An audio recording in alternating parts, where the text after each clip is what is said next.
Hello, my name is John Rose, and in part 2 of this video series, we're going to continue to look at how controlled opposition is infiltrating the truth movement by using an ancient educational methodology called the Trivium and the Quadrivium. And in part 1, we took a look at how Paul was one of the world's worst all-time infiltrators and how he infiltrated the Essene raw food movement to make sure that the masses didn't understand the sin that comes from cooking our food and eating animals. At this point, I'd like to go back to that article that we looked at in part 1, just a little bit more, where the Essene Minister wrote, "The words of Paul are a mixture of good and evil, of truth and falsehood, of light and darkness, and so is mainstream Christianity such a mixture. Thus, in 1 Corinthians, sandwiched between Paul's upholding of slavery and downgrading of women, we find a beautiful poem on love, albeit the poem on love was lifted from the Essene Gospel of Peace, and Paul recites it as if he wrote it himself." Remember, folks, the powers behind Paul were experts in the field of propaganda and knew how to mix enough truth with their lies to keep people fooled. Remember, controlled opposition will tell you 100 facts that are true just to convince you to believe the one lie that is crucial to them, especially those lies related to our health and our wealth. So in this video series, we're going to take a closer look at the illusion of scarcity. We live on an abundant planet, but we've been convinced that there's scarcity. They've also convinced us that germs are the problems, that diseases are contagious, and that's the problem.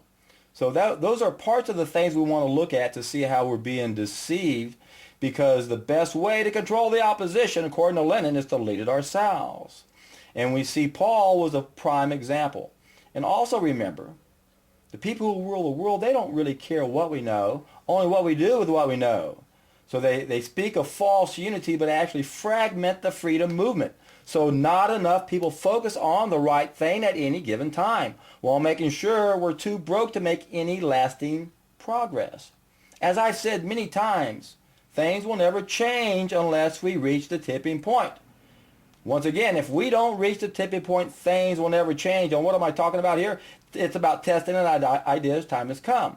So once again, if we go back to this Essene Christianity Versus Paulianity in part 1, that he pointed out there were 6 assertions that they made.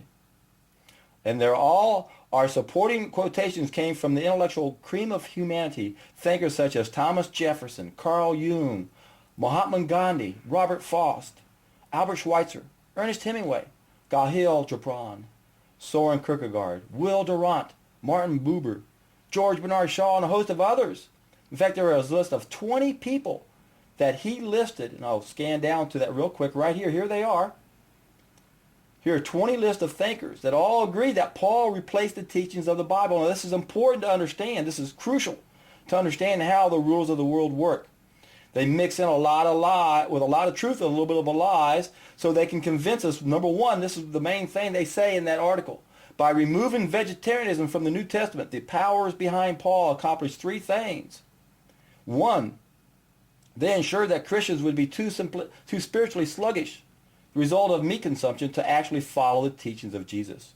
2, they, the disembodied negative entities, maintain their ability to enter millions of human bodies for vicarious, perverted fun and games. And 3, they maintain the existence of one of their favorite places to hang out, the slaughterhouse. Now, once again, this is what this Essene Minister is saying, and I'm not saying we have to believe everything we read, but we want to be able to connect pieces to the puzzle, and that's what I'm trying to do in this video series, is to set this up, and we're going to look at this in a little bit more detail. We're going to take a look at one of those people, specifically Albert Schweitzer, in my next video, to see what he had to say about all of this. So stay tuned for part 2, and remember, you're going to be in for a treat.